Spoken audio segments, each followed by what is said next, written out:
মোংলা সমুদ্র বন্দরে একই সাথে দুইটি প্রকল্পের মেশিনারি জাহাজ কিন্তু মোংলা বন্দর দিয়ে খালাস হচ্ছে। একটি হচ্ছে পাওয়ার গ্রিডের, আর একটি হচ্ছে রূপপুর পারমাণবিক বিদ্যুৎ কেন্দ্রের মেশিনারিজ পণ্য কিন্তু এখান থেকে খালাস হচ্ছে। এই 2 দিনে 5 থেকে 6টি জাহাজ এই মোংলা বন্দর থেকে খালাস হলো। বন্দর কর্তৃপক্ষ আমাদের কাছে যে কথাটি জানিয়েছে যে এখানে বাংলাদেশের যতগুলো বড় বড় মেগা প্রকল্প রয়েছে সবগুলো মেগা প্রকল্পের মালামাল কিন্তু এই মোংলা বন্দর দিয়ে খালাস হয়েছে। সেই 2টি প্রকল্পের পণ্য কিন্তু এখান থেকে খালাস হচ্ছে। মোংলা বন্দরের সাথে ঢাকা সহ বিভিন্ন জায়গার সড়ক পথ কিন্তু খুব ভালো। পাওয়ার গ্রিড, বিদ্যুৎ কেন্দ্র সহ বাংলাদেশের বড় বড় যে প্রকল্পগুলো রয়েছে সব প্রকল্পগুলোর পণ্য কিন্তু এই মোংলা বন্দর দিয়ে খালাস হয়েছে। এখনো বড় বড় প্রকল্পের পণ্য বিদেশ থেকে নিয়ে আসবে, সেই পণ্যগুলো কিন্তু এই মোংলা বন্দর দিয়ে খালাস হবে। এই জাহাজ দুটি আজকের দিনের মধ্যে এই মেশিনারিজ পণ্যগুলো খালাস করা হবে। খালাস করে এখান থেকে আবার মোংলা বন্দর ত্যাগ করবে বলে আমাদের শিপিং এজেন্ট জানিয়েছে। MB-PT রিওয়ান এই জাহাজটা হচ্ছে আপনার পাওয়ার গ্রিডের মাল আসছে।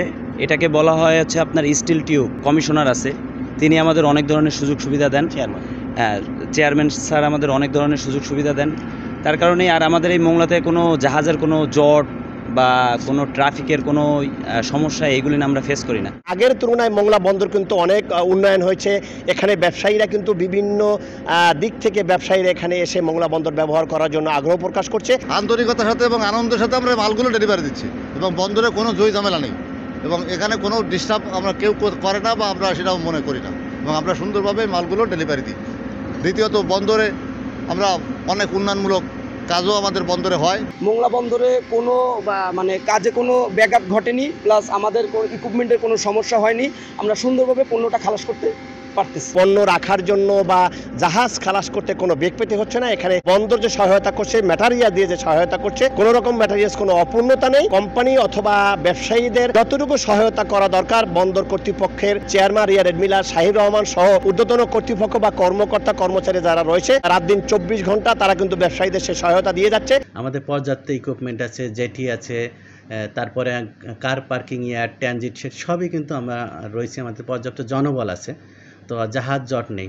আসার সাথে একটি জাহাজকে কিন্তু অপেক্ষা করার প্রয়োজন হয় না। এছাড়াও আমাদের যে গাড়ির ক্ষেত্রে কিন্তু আমাদের ঢাকার তুলনায় মোংলা বন্দরের দূরত্ব যেমন কম, আবার অন্য অন্য প্রোডাক্টের ক্ষেত্রে কিন্তু আমরা সড়ক পথ, তারপরে হচ্ছে নদীপথ এবং পাশাপাশি সংযুক্ত হয়েছে রেলপথ। আমরা কিন্তু সব দিক থেকে কিন্তু প্রস্তুত আছি।